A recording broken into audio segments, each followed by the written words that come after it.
Hi villagers, welcome back to my kitchen. Today I'm going to teach you a recipe I learnt at secondary school. One of the first things we ever learnt was flapjacks, which if you're American won't necessarily look how you're expecting flapjacks to look. And in the UK, flapjacks have a plethora of recipes. Some have eggs, which I don't quite understand. Some have cornflakes, but mine have rolled oats.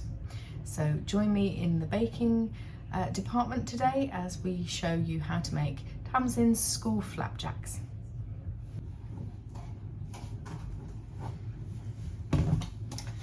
So first thing we're going to do is weigh out the margarine that we need, which is 200 grams, and I've got both because there's a possibility I might need a little bit from the next tub, but we'll see.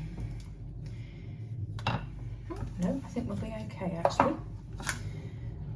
Sometimes I double the mixture.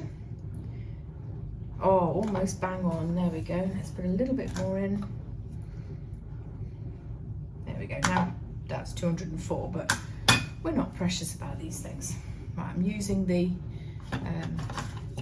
lid for a minute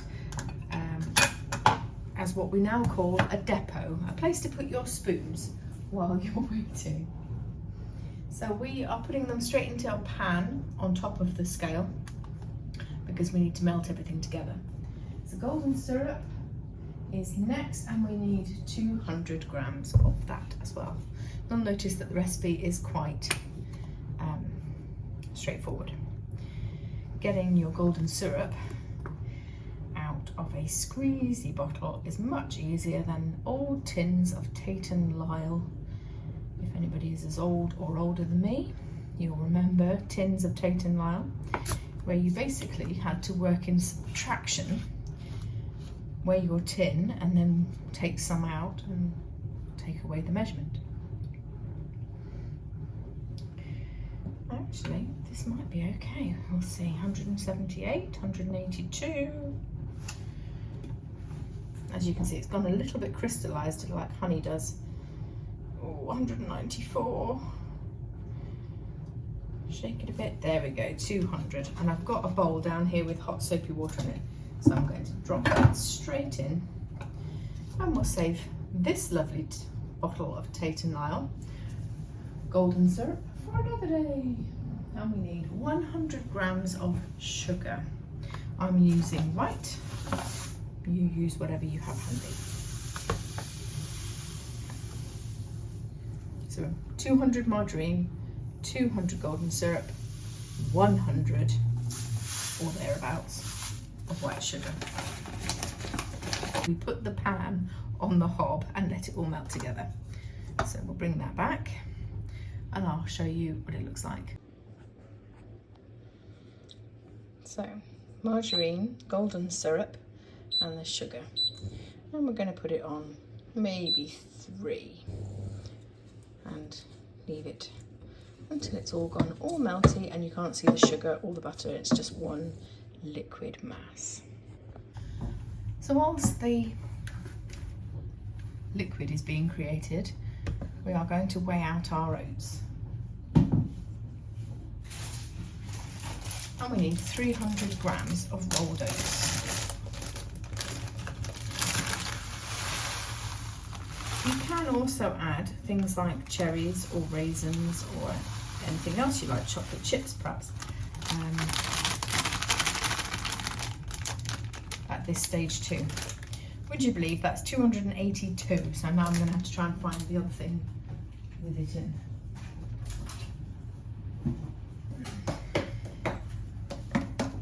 So here we go.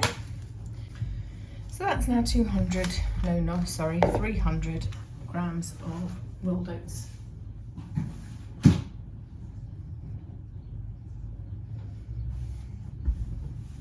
And now we wait for our margarine syrup mixture to liquidize. It's coming along, but you don't want to do it too fast because you don't want to burn it. Liquid mixture's coming along nicely, but while we're waiting for that, I thought I'd show you how I prepare the tin. Today I am using a round spring form, the kind that undoes there,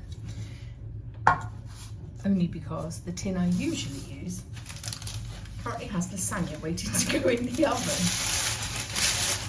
So this is greaseproof paper.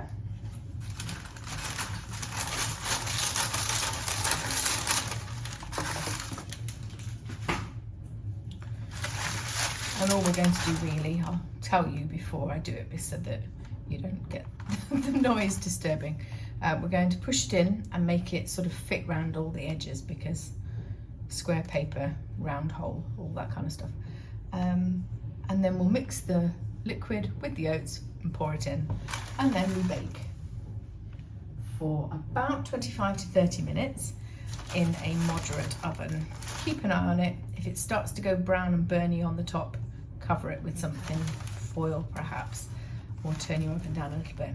But do make sure that it cooks in the middle, because it doesn't always, it browns on the top and then you end up with like half of it stuck inside your tin.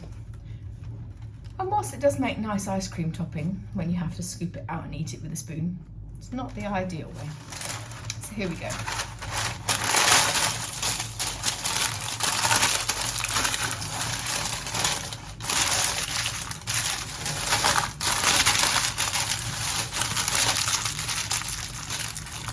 I like to just crinkle the edges a little bit around the edge to kind of hold it in place. It sort of holds. And we're just going to put a little bit of oil in just to stop it from sticking. Just the tiniest little bit. And give it a quick brush with a pastry spoon. And up around the edges, partly to help it not stick to the flapjacks and partly to make it stay where we want it in the tin. I'm curious, which do you prefer? Visual baking things where I do a voiceover separately, or a visual where there is no spoken word at all, it's just little labels with the values of the ingredients, or like this where I talk to the camera? I get mixed feedback. My daughter watches all my videos and she told me she thinks I have a lovely voice and that I ought to do more speaking over and not just having music with little pop-ups. So I'd be interested to see what you think. So when your liquid looks like a liquid, pour it in your bowl with your oats. Get every last dreg because of all the goodness. And then mix. You're looking for all your oats to be covered, not sloppy, but also not so dry that they don't stick together. My mum always said, when you've got the oven on for cooking tea or something else like that, always fill up the oven. So this is a good filling up the oven if your oven's only using half of its space when you're cooking your tea. Batch of flapjacks. They only take half an hour to cook. Looking for them to be sort of soft in the middle. So there you go, you can see it's sort of a little bit sloppy, but not desperately sloppy or liquidy, and everybody's got a covering of the syrup. So we bring the tin back and we dump it in, making sure to keep it inside the paper so that it doesn't get stuck.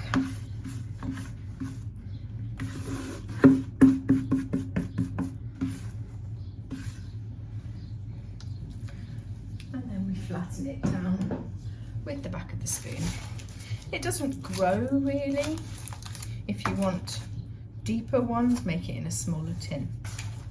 But as I say, I've got a lasagna sitting in the tin I normally use for this.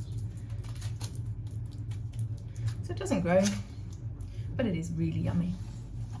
And you know what happens with this because there's somebody else in the house.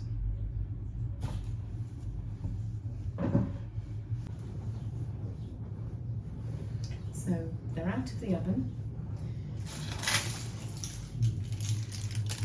This is what they look like. They are very slightly soft to the touch. This is the tricky bit. When we take them out of the tin, will they all fall to bits?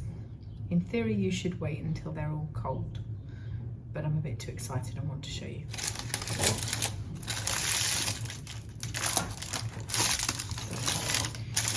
These are stuck in the tin, so that's a good start.